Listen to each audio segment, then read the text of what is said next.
So, hello, Cristina, and thank you for accepting my invitation. In Romania, you have a lot of people who know about you and your career and admire you a lot. And a lot of people are waiting for you after this crisis hopefully will pass. So I will read a few words about you that you sent me for your presentation.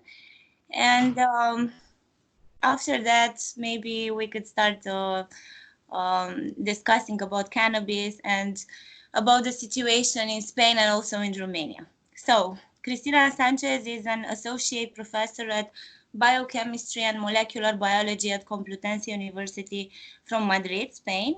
She obtained her PhD with honors in biochemistry and molecular biology in 2000 after defending a thesis focused on the description and characterization of the anti-tumor effects of cannabinoids. In 2004, Cristina returned to Spain after a 3-year postdoctoral stay at University of California, Irvine, USA, with a Ramon y Cajal contract aimed at repatriating Spanish researchers from abroad. And she started coordinating her own research group. Their goal is to understand and exploit cannabinoids and potential anti-tumoral agents in breast cancer. She's the current secretary and one of the founding members of the Spanish Observatory on Medicinal Cannabis, vice president of the Spanish Cannabinoid Research Society, and vice dean of research of the School of Biology at Complutense University. So your career is impressive, but if you want to add something new, I also understand that you have a major role now in the coronavirus situation now in Spain. So I would ask you in the beginning, do you believe that cannabis could also help, like for patients that have low immunity or I don't know, prescriptions for other diseases? Well, that's a very controversial issue, and we know that cannabinoids can have an impact on the immune system. And for example, patients with Crohn's disease or diseases related with inflammation of the gastrointestinal tract can benefit from the use of cannabis. But I think it's way too soon to recommend cannabis for something like the coronavirus or anything like that. I wouldn't mix those words at this point. Okay, so could you tell us, please, where did your interest in cannabis start? How did you begin to? Yeah, well, I was interested in science, not in cannabis. I was a biology student, and very, very soon I realized that I wanted to be a scientist. And I started looking for labs where I could collaborate, and I was willing to clean, to do whatever. I just wanted to feel how the environment in a research lab was. And I was lucky enough that the first group that worked on cannabinoids in Spain accepted me. And I started to collaborate with them. So it's not that I was looking for cannabis in my professional career. I was looking for science. And when I got accepted to the scientific lab, their aim of studies was cannabinoids. And that's why I started working on the field. So could you please explain to us? So you started in science because of science, and then you found the anti-tumoral effect of cannabinoids. Mm-hmm. Could you please explain that? Yeah, when I started, I was not working on cancer at all. I was working on metabolism. We were studying how cannabinoids affect the way our cells use glucose, use energy. And we were working with a cell model that is very, very complicated and very expensive. And we decided to use an easier and cheaper cell model. And when we talk about cheap and easy in cell cultures, we usually talk about cancer cells because they grow non-stop. That for the patient is awful, but for us researchers is very useful because we have cells all the time. And when we started doing the experiments in cancer cells, we observed that we killed them. And that's how we started the study on the antitumor effects of cannabinoids. Could you please explain to us the process? How do you mean you killed them? I mean, they kill themselves by cannabis? Yeah, when we treat the cancer cells with cannabinoids, and when I say treat, I don't mean patients. I mean cancer cells grown in plastic plates. And when we started doing that, we observed that the cancer cells died, and we analyzed why these cells were dying, and we discovered that cannabinoids trigger a biological process that is called apoptosis. And apoptosis is just a fancy way of saying cell suicide. So in summary, when cancer cells are exposed to cannabinoids, they commit suicide. And the interesting thing about that is that healthy cells do not respond the same way. So when you treat cancer cells with cannabinoids, you kill them. And when you treat normal non-cancerous cells with cannabinoids, they don't produce any negative impact on their viability. So there is no toxic effect on good cells. Exactly. I also read something about your work being related to Rafael Meshulam in a way or another because of the endocannabinoid system, or did I understand correctly? No, I mean, I know Rafael Meshulam. We've been colleagues for many years. But we haven't done any research together. We are very close colleagues, but we haven't published anything together. But I'm fully aware of his work, and he's fully aware of mine. Yeah. But you know about endocannabinoid system. Could you please explain to us, what is it about? So what is the endocannabinoid system? Because I know that was recently discovered, even though it exists in us. Yeah, the endocannabinoid system is a system that our cells have, that we all have in our bodies, that consists of different elements. Cannabinoid receptors, which are receptors in the surface of our cells. Endocannabinoids, which are molecules that we produce that activate these receptors. And we also have other molecules that produce these endocannabinoids when they are needed, and degrade these cannabinoids when they are not needed anymore. And all these pieces together is what we call the endocannabinoid system. And what this system does in the body is control many different cell functions and physiological functions. For example, pain. The fact that we feel pain is in part due to the fact that we have an endocannabinoid system. Or motor coordination. The fact that we can walk properly is in part due to the fact that we have an endocannabinoid system in the parts of the brain that control movement, appetite, and a lot of different physiological functions. So the endocannabinoid system is another system that we have in our body, like the dopamine system, like the glutamate system, like any other system that has been very well known for decades. But the only difference is that it was discovered more recently, but it's equally important in terms of controlling functions. So tell me, when you first started to work in laboratory with tumoral cells, and you found out the effect that it had, did your research found funding easily or not? The medical community was receptive at that moment? Which moment are we talking about? Which year was it? We published our first paper showing that cannabinoids kill cancer cells in 1996. And the first experiment showing that happens also in animals in 2000. And we have been very lucky, because we have never had problems to get funds to do our research. So preclinical research on cannabinoids, preclinical meaning in cells or in mice, it's relatively easy to do. I mean, the economical situation in Spain is not great, and all researchers, not only those working on cannabinoids, all researchers have problems to get funds. But we don't have more problems than the rest because we work on cannabinoids.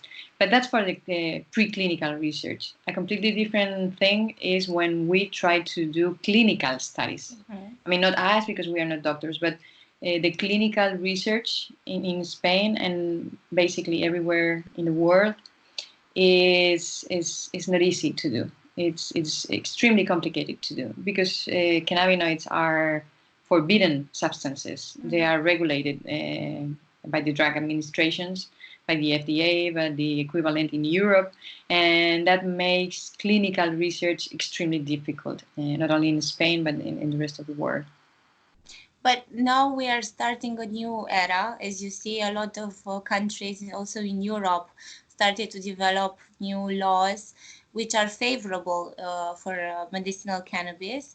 So do you believe that now it's an appropriate time to, I don't know, to move forward, to use your studies and move it into patients, because patients are waiting for the treatment based on cannabis. Some of them, as my mother's case, she could not use any more conventional treatment because she was almost losing one of her kidneys for pain. You know, she had also bone metastasis. She had pain, a lot of pain. So morphine and a lot of painkillers that the doctors gave her, she could not use them anymore. So there are a lot of patients as well if we are talking about pain. So coming back to my question, do you believe that now is an appropriate time for us to move forward? I think now is too late already. We've had the preclinical evidence and also the clinical evidence that cannabinoids work for many different things since decades ago, and we are wasting time. Every day that we spend without the regulation of the use of the medical use of cannabis is a day that we're wasting.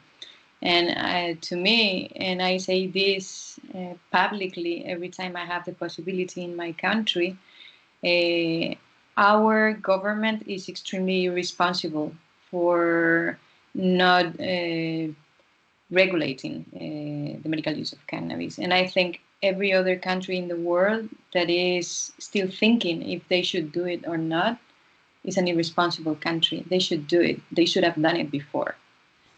So that's my position, and there is not a single reason not to do it.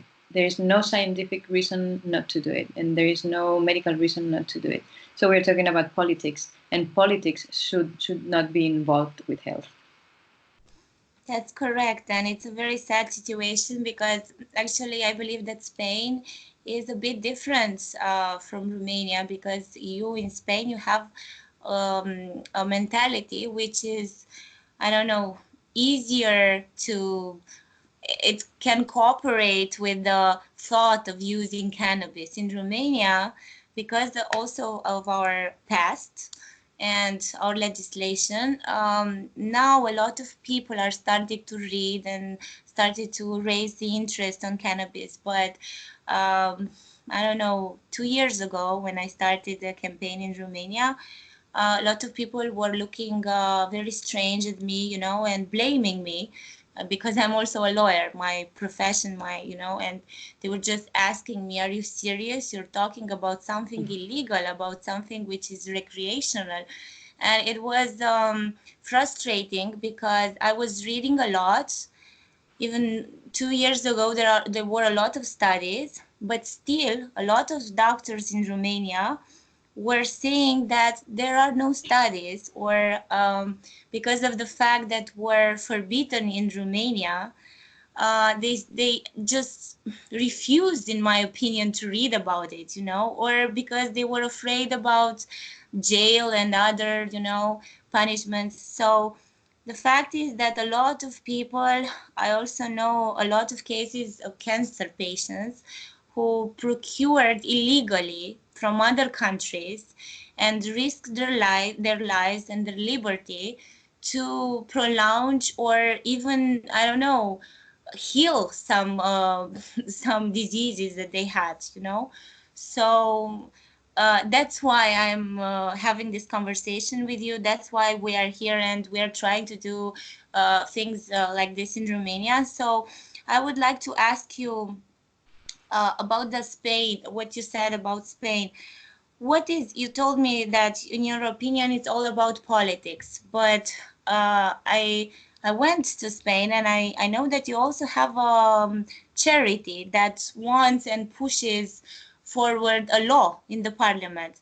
So where does it stop there? Does it stop because they're afraid, the politicians, they're afraid about, I don't know what, about Yeah, that's a very good question. That's a very good question, and I don't have an answer, unfortunately, because if you ask the Spanish population if they support the regulation of the medical use of cannabis, 98% will tell you that they are. So if you consider that, and if you consider that other countries that we usually look at when we want to do things correctly, like Germany, the United States, Canada, etc., etc., etc., they already have medical cannabis programs implemented. There's absolutely no reason to move forward and regulate. So to me, it's I don't have an answer. I don't have an answer. I think it's very frustrating for us, and it's very unfair for the patients. The situation is exactly the same here as in Romania. The social acceptance is probably higher, but patients here, they have to go to the black market to get cannabis, and you know that means that they buy wherever they can, and they don't know if these products have heavy metals that are extremely toxic for them, organic solvents, pesticides. They don't know, and they also put their lives in risk, in legal risk. I mean, people go to jail here also for those things. So I don't have an answer, but we are trying to convince them that we cannot waste any more day in regulating the medical use of cannabis. No. Do you believe that the scientific community and doctors and from other countries should react more and more and have a, I don't know, common opinion in the front of the European institutions, or I don't know? That's I think there are different players here that should make more noise, and one of them is the medical community. The problem with them is that most of them don't know anything about cannabis. The endocannabinoid system is not taught in the universities, so they become doctors and they don't know that that's an option, that's a therapeutic option for the patients. But that's only one piece of the puzzle. The other piece of the puzzle that is extremely important is the patients. And one big difference that I see in a country like mine, in Spain, versus South America, for example, is the pressure that patients make. In Spain, and it's very hard to say this, we don't move as a society for anything. But in South America, if a mom has a problem, she's going to fight. And she's going to, I mean, if there is a medical cannabis program in Mexico, it's because of the mothers of kids with epilepsy. If there is a program in Uruguay, it's because of the pressure that the patients did. And we don't see that in Europe. I don't see that in Europe. I don't know if it's because of the general situation is a little bit better than in South America in general. I don't know what it is. I don't know if it has to do with our character. I don't know what it is, but patients here, they don't make so much pressure as they do in other countries. And of course, our politicians, I don't think they are brave enough. And at this point, I think there's no way they can say that there's no scientific evidence, because do they think that Germany is an irresponsible country that is providing medical cannabis to their citizens if there's no scientific evidence? Do they think that the Canadian government is an irresponsible government because there is no scientific evidence? The scientific evidence is universal. Science doesn't have any borders. So what is valid in Canada is valid in Romania and is valid in Spain. So that's why I say that it's only political reasons. There is no scientific or medical reasons behind this being afraid of regulating. Unfortunately, I also agree. But in your opinion, you already answered me, but I will still ask you, which is the best law that you know now in Europe? The German law? It could be a model, a role model, Well, or not? to look for the best model, I wouldn't go to Europe. I would go to South America, and specifically, I would go to Colombia. Everybody mentions Israel, and I don't think the Israeli model is working very well. Everybody points to Uruguay because they were the first, and I don't think things in Uruguay are working very well. To me, the most fair model is the Colombian one that made room for the pharma products, for botanical products, for self-growing. It helped people that had been growing for years. It included them in the regulation. So to me, it's a very, very full and very fair model. And to me, it's the example. I think we have to learn a lot from our neighbors in Colombia.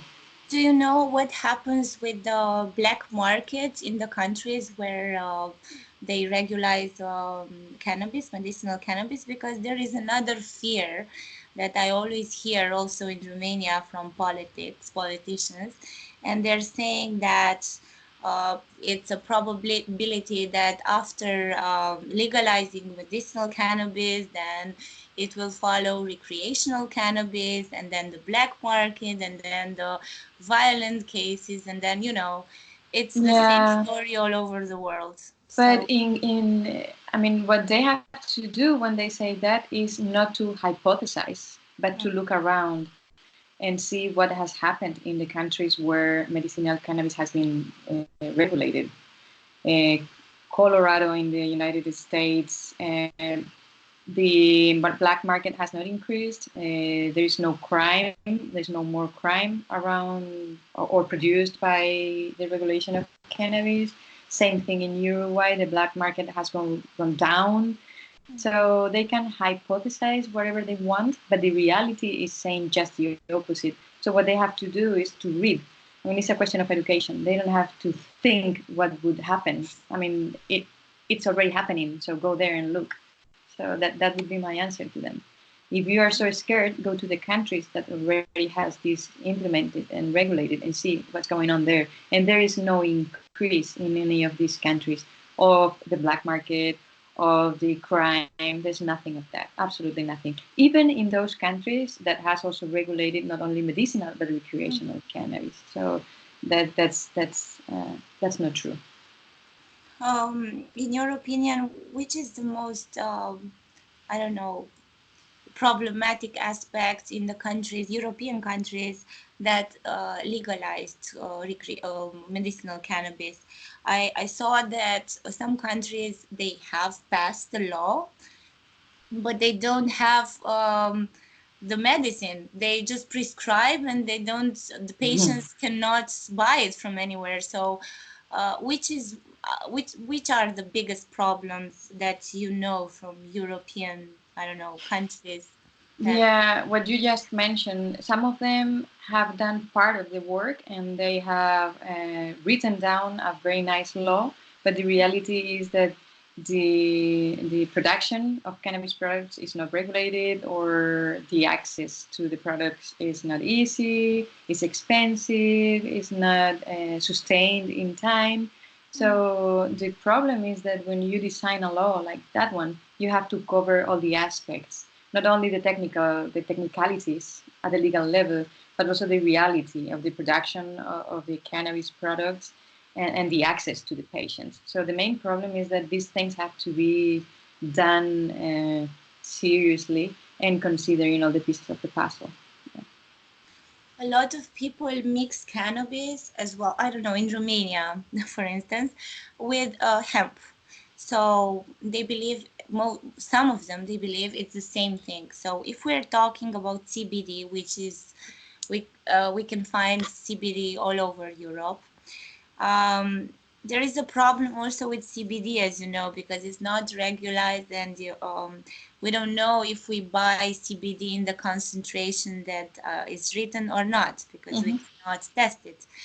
So what I want to ask you is that if you're talking about medicinal properties of cannabis, we are talking both about hemp and cannabis, about the component which is psychotropic and the one that has no effect on CBD and THC.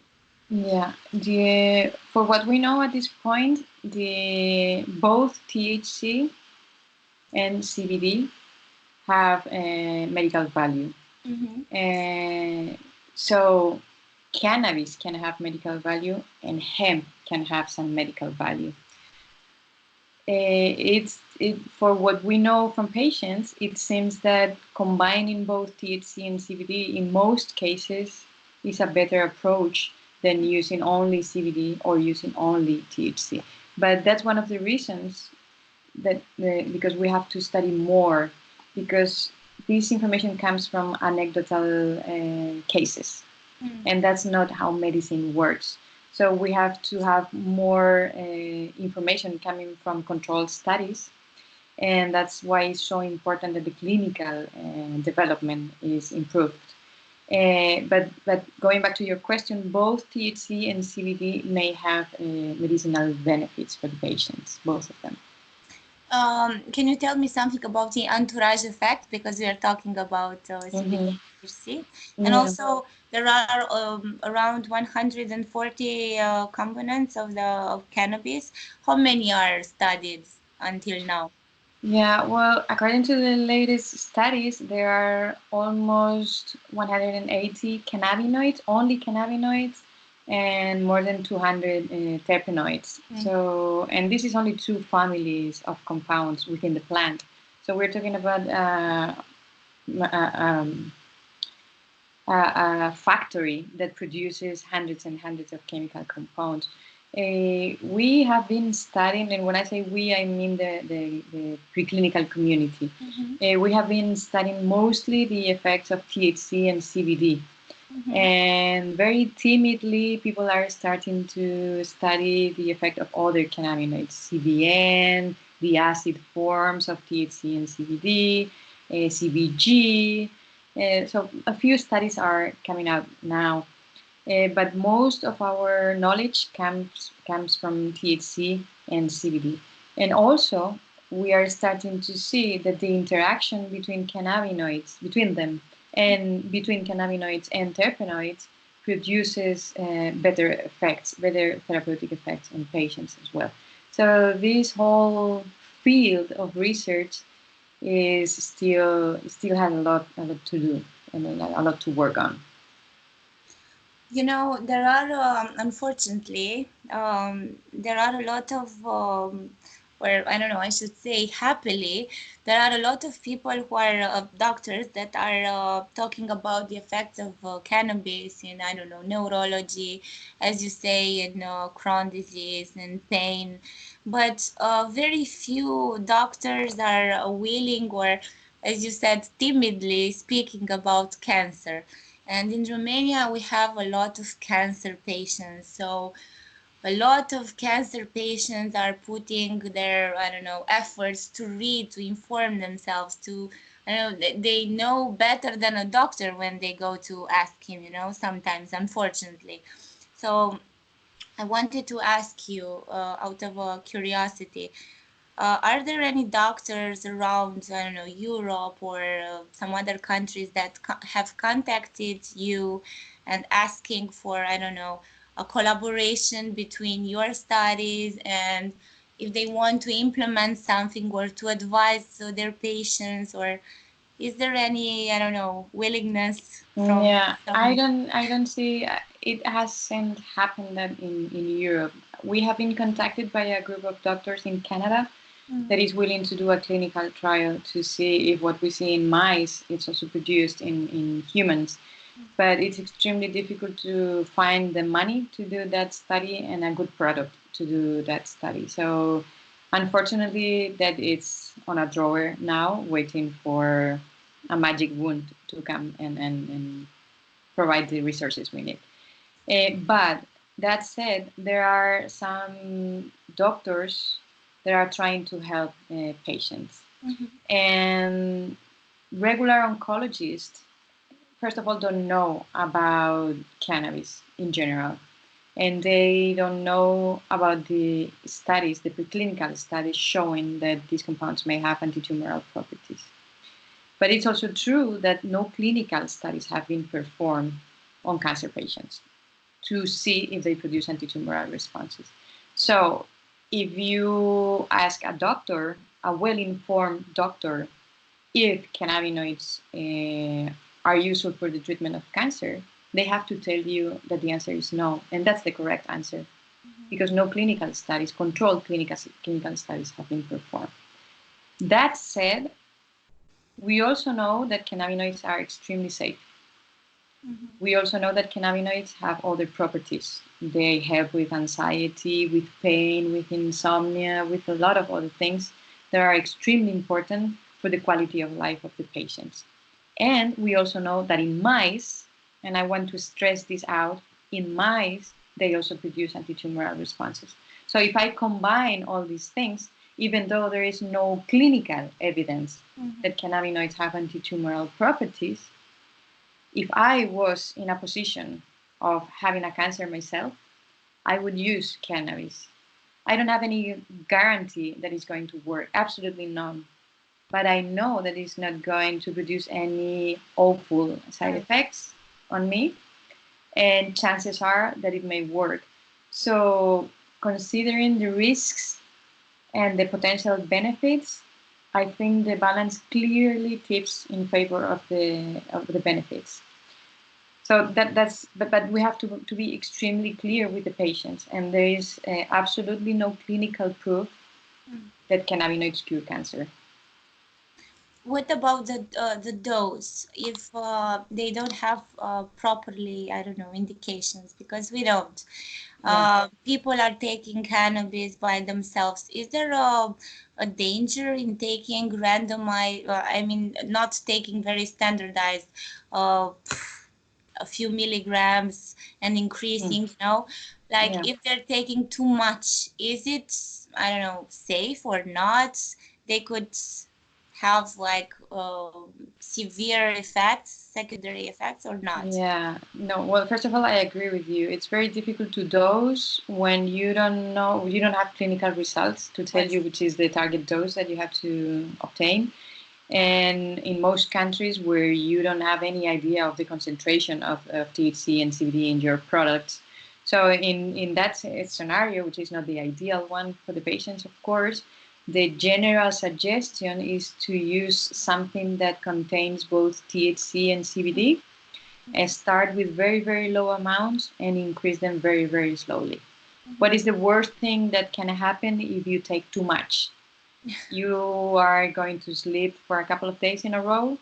You are going to feel probably a little bit bad, and you may have some anxiety. Worst case scenario, you may vomit, but that usually doesn't happen. And the good thing is that after 2 days, you're going to be completely fine, and you won't have any permanent effect, any damage on any organ. What about addiction? Because they are also asking about addiction. Yeah, the addiction potential of cannabis is lower than cocaine, of course, benzodiazepines, analgesics, alcohol, tobacco. So it has an addictive potential. Everything has. Sugar has an addictive potential. Yeah, sugar, the addictive potential of sugar is higher than that of cannabis.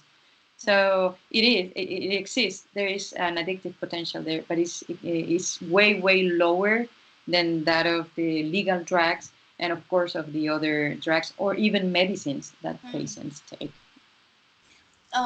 We were talking about funding earlier. So at the level of the European Union, there are no European funds for encouraging, because I read the directive, what they said in the parliament last year, and they said they are supporting the studies in cannabis, but not saying how.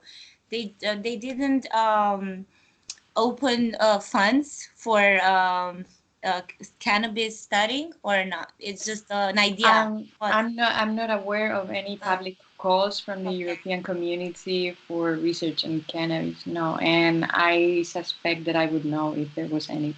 Yeah. So maybe I'm not well informed, but I doubt it. So I don't know if they have good intentions or not, but they didn't put any money yet. And we unfortunately we cannot work with good intentions. We need money to work. Unfortunately, I want to ask you, what's your opinion about between cannabis, the plants, and synthetic products from cannabis? I mean, both of them could be useful, or as you said earlier, in the case of Colombia, which works so wonderful, using also medicines, using also the plants. Which is the best model in your opinion? And I don't know, the best treatments, if we may say so, in the future. Yeah, unfortunately, we don't have an answer for the question yet because we haven't done enough clinical research. In principle, I would say that, or for what we know from the patients that are using cannabis already, they tolerate much better the cannabis preparations when they come with the terpenoids, when they come with the other cannabinoids. So Full taking extract. full extracts, exactly. So if we listen to the patients, whole plant preparations would be a better therapeutic option than pure THC or pure CBD or pure cannabinoids. That's a challenge for the medical community because they're used to work with pure compounds that they can dose very easily and very consistently. So working with a botanical preparation is a challenge for them, and most doctors are not used to work with that. But I think it's a challenge that is worth facing because what patients report when they use whole plant preparations versus pure THC is completely different. They feel better and they can accommodate to the medication much better, and that's also very important. And they seem to, when they combine THC with the other constituent of the plants, or constituents of the plant, the therapeutic results, not only the tolerance, but the therapeutic results seem to be better. A very good friend of mine always says that there is no black market for Marinol. Marinol is a synthetic THC, Yeah. and that's true. And if there's no black market, it's because people are not interested in that, not even patients. So I think we have to pay attention to what patients say, not only to what clinical trials say, that is extremely important, but also what patients say.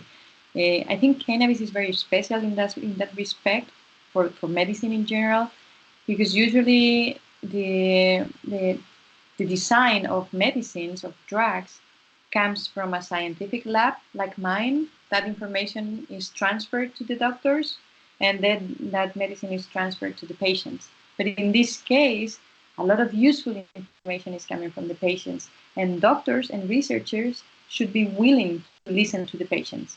It's more a dialogue, more than a monologue, because in conventional, I don't like to use the word conventional of allopathic because I think cannabis belongs to allopathic medicine. But a big difference in this field is that patients have a lot of useful information. So that's also challenging for doctors, which usually talk to us from a superior position. But in this case, the good cannabis doctors, or the good doctors that use cannabis, as I would rather say, should be willing to listen to the patients and learn from the patients.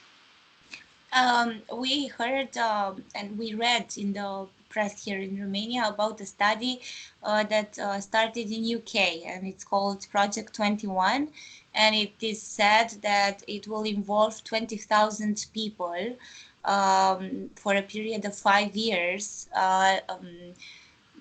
people that are, I don't know, having different diseases from cancer to, I don't know, neurological problems. And do you believe that a study which can, I don't know, involve some countries from Europe could be possible if some scientists and doctors will, I don't know, join forces, and a lot of people and patients, as you know, that cannot find conventional treatment, and they would like to be involved in this kind of study. I mean, that would be fantastic. I don't know if that's going to happen, but that would be absolutely fantastic. And also, if we collect the information from all the patients that are already using cannabis, because one thing is what the law says in the different countries, and a completely different thing is what is really happening with the patients. In my country, the medical use of cannabis is not legal, but we have thousands and thousands of patients that are already using cannabis. And if we were able to collect that information, we would have a huge study. And the same happens in France, that don't have a legal cannabis program, or in Romania, or in many other countries. So if we can collect all that information, we would have something really, really useful for the medical community. Absolutely.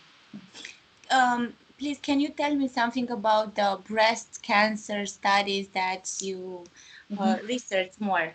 You know, because I saw a lot of interviews with you, and you are talking about breast cancer especially. Yeah. My group has been started working on brain tumors like 25 years ago, but since 2003 we have focused on breast cancer. And what we have seen is that cannabinoids in mice can block the progression of the disease by killing cancer cells, and also by blocking the progression of the disease at two other levels, what we call angiogenesis, which is the feeding of the cancer, and metastasis, which is the main cause of cancer-related deaths. So cannabinoids can do these things. And one thing that we also observed is that this effect is produced in all breast cancer subtypes, because we use the same word, breast cancer, to define different pathologies that have nothing to do with each other. And what we have seen is that in models of the different subtypes of breast cancer, cannabinoids always produce antitumoral responses. And I'm saying this because I'm fully aware that there are some rumors out there saying that hormone-sensitive, estrogen receptor positive, progesterone receptor positive breast tumors do not respond to cannabinoids, and even worse than that cannabinoids can make these tumors grow more. And I don't know where that rumor came from. I have no idea, but I haven't found a single scientific paper or proof that is correct. And in our hands, and we have been working on breast cancer for many, many years already, we don't see that. We don't see that in the lab. So this subtype of breast tumors respond exactly the same as the others. Yeah, I don't know what to say. It's a pity that a part of the fact that we're not encouraged to study more, some people are getting more and more afraid to, older people as well. Because they trust their doctor, and the doctor doesn't want to read and to inform himself about cannabis treatment. We can lose interests and trust of a lot of people that could benefit from cannabis treatment. And absolutely right. But let me add that sometimes it's not doctors. I know. Only there are some people out there. I call them Dr. Google, Dr. Facebook. Yes. That are making very wild and dangerous suggestions and statements. So my suggestion is always go to reliable sources of information. And I mean, ask the scientists that perform the experiments, ask patients associations with lots of experience, so go to reliable sources of information. I would like to ask you, when you started the studies, were you the only team of scientists in Europe or from other countries.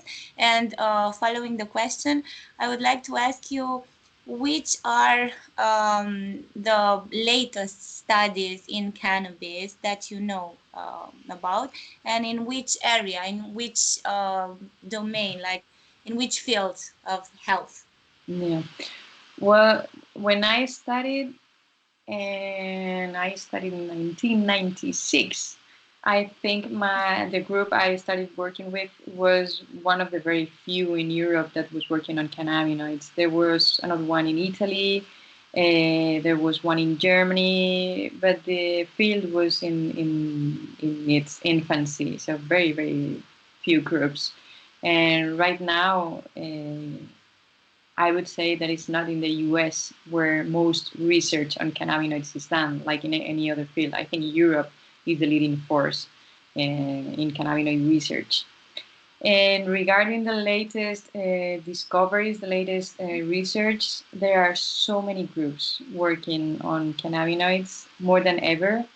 We have seen a dramatic increase in the groups interested in this field and providing fantastic scientific information in things like neurological diseases that are incurable, in all sorts of things, developmental issues, in rare pathology. So we have people working in so many different things.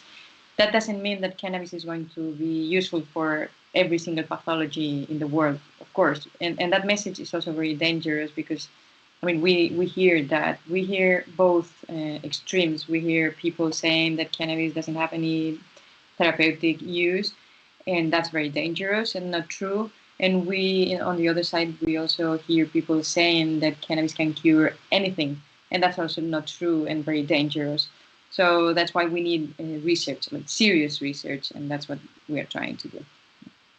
I would like to ask you, how can we, NGOs, charities, associations all over Europe could help you, scientists and professionals in this domain? Because I'm very interested in doing that. I'm having this battle in Romania with the politicians and legislators, and I think that we won a semi-fight because, as I told you, the law passed the first chamber of the parliament and had to be discussed now this spring, but because of the crisis now, coronavirus, we will push it in the autumn. But it's a very emotional thing because the law has my mother's name, Victoria, and we know each other since 2 years ago when I wrote to you desperately about finding a doctor who could, help me in giving advice for my mother. And, I couldn't find one, but I found a lot of people, wonderful people like you. But I want to help some other people now. So in the memory of my mother. So I want to ask you, because one step is what I'm doing is trying to make the legislation possible in Romania, but I don't want us to have a law that won't be useful. So I want to make some concrete steps and to help patients in Romania alongside other patients from other countries from Europe. So I would like to ask you, what can I or we or other people that want to help you can do to, to gather all the people that want to help and tell our testimonials, or I don't know what, to push our desires in front of European institutions or something. I think we are all in the same boat and rowing in the same direction. And I think our goal should be to have good medical cannabis programs legal in our countries. So what we all have to do to achieve that is to make a lot of noise and to press our legislators. And what we have to do is what you're doing in Romania right now, is trying to get to the government to the political parties and to present them the scientific evidence and to present them the real evidence, the patients.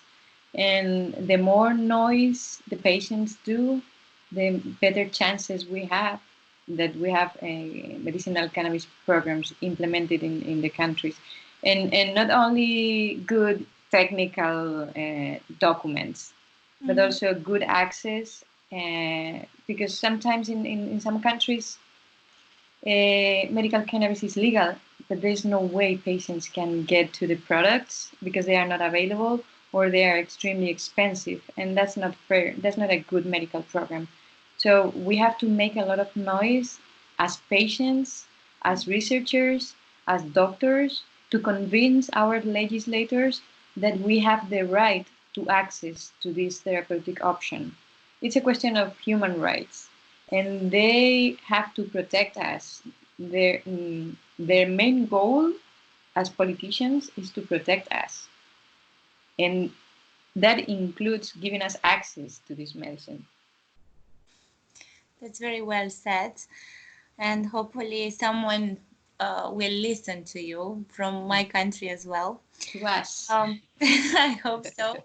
I would like to ask you in the end if you could, I don't know, give an advice to other scientists that want to follow your steps. I mean, I know a lot of doctors in Romania which are interested in starting some studies, but as you said, there is a problem with, I don't know, funding and everything. But if you can give advice to doctors and scientists that want to start and research on cannabis, how could they do that? Like collaborating with people like you, or I don't know. Yeah, I mean the European community of scientists working on cannabinoids is very, very big. And I have to say that it's very, very open and very, very friendly. It's not like in other fields where you are constantly competing with each other. It's not like that. It's a very big community, but friendly community. So it's very easy to find people working on the field in different countries in Europe. And most of them are willing to collaborate. My group is willing to collaborate. We collaborate with other groups all over the world. And this field of research is fascinating, not only because you see an application in the future for the patient, which is fantastic, but also because, I mean, sometimes I work in things that may sound very boring to the patients, but are very important for understanding how things work.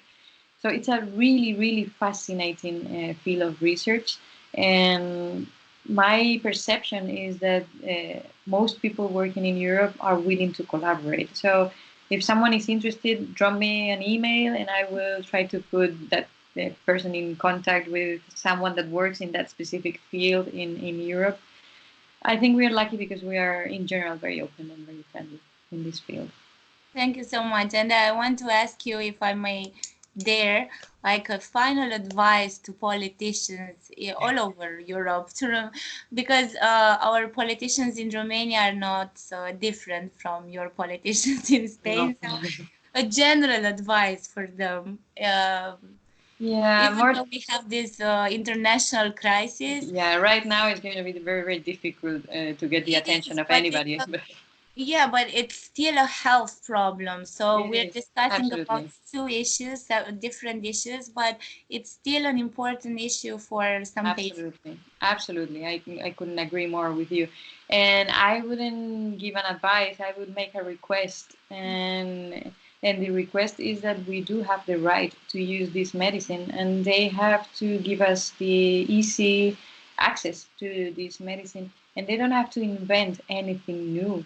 They just have to look around and see the experiences of other countries that have been using cannabis legally for years and years and years. And they will see that the patients are happy because they are relieved, their quality of life has improved.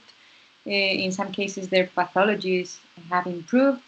There is no more black market, there is no more crime. So it's all advantages. They earn money because of taxes.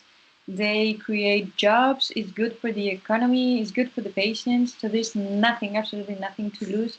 And it's all positive. So my request is just to get informed, look around, and see the experiences of other people. There's nothing new to invent, nothing. Thank you very much, Cristina, and thank you Thank you. for everything that you are doing. And hopefully, we will see very soon in Romania. I hope so. Hopefully, You have a hopefully. lot of fans in Romania, a lot. So Well, probably thank we you very will much. create a fan group of Cristina Sanchez. So thank you again. And I know you're very busy and you did an effort for us today, but I can assure you that many, many people will watch this interview and will pay attention of. Okay. Thank you so much, and good luck there. Thank you. Thank you, Cristina. Bye-bye. Bye.